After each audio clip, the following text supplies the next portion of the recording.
All right, guys, thanks for joining me today. I just want to talk a little bit about my experience as a pelvic health physical therapist and how that has helped me to understand marketing concepts for pelvic health practices and pelvic health business owners. So, um, I'm going to talk about 3 specific tips today that will help to accelerate the marketing of your pelvic health practice. So let's get started. Marketing tip number 1. We need to spread awareness about this specific and specialized service that we provide as pelvic health therapists. So 9 times out of 10, when I'm sitting in front of a patient for an evaluation, oftentimes they have never heard of pelvic physical therapy or pelvic occupational therapy until their doctor just happened to refer them.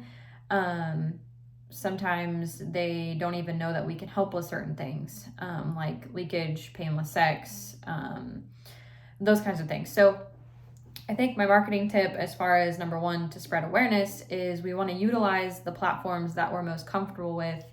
Facebook, Instagram, LinkedIn, Twitter, YouTube, whatever it is, to spread that awareness about the services that pelvic health therapists can provide, as well as who it is that we help. So really accessing that target audience. So I think it goes without saying that you might be the best pelvic health therapist in your area, but if clients don't know that you're there or what it is that you can help with, it's not going to benefit your caseload because they just don't have that awareness. So marketing tip number 1, spread that awareness with your content.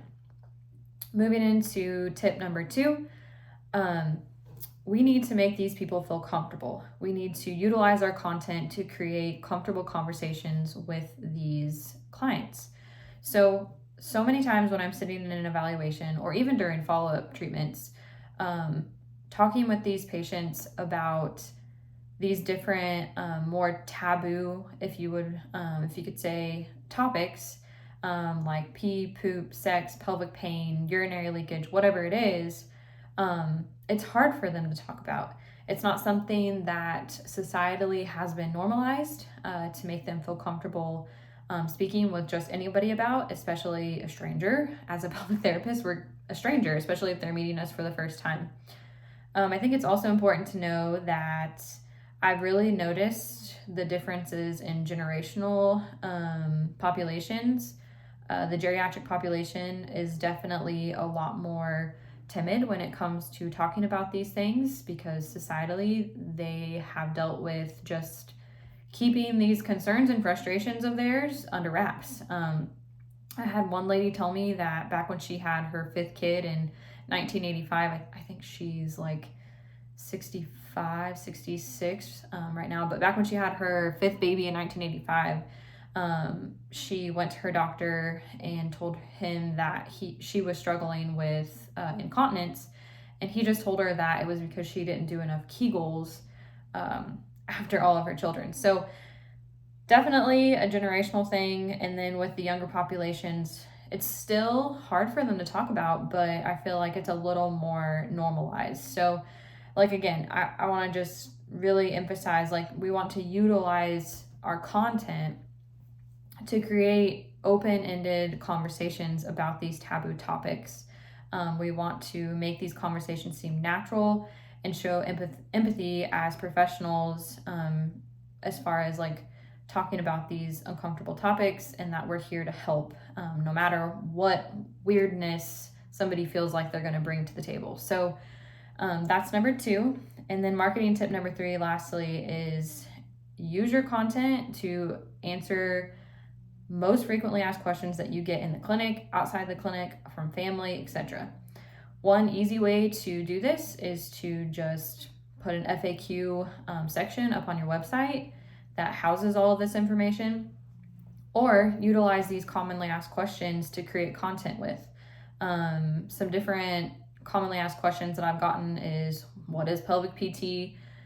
Do you have to do internal? Does internal hurt? Why can't I just do Kegels at home and not just get better?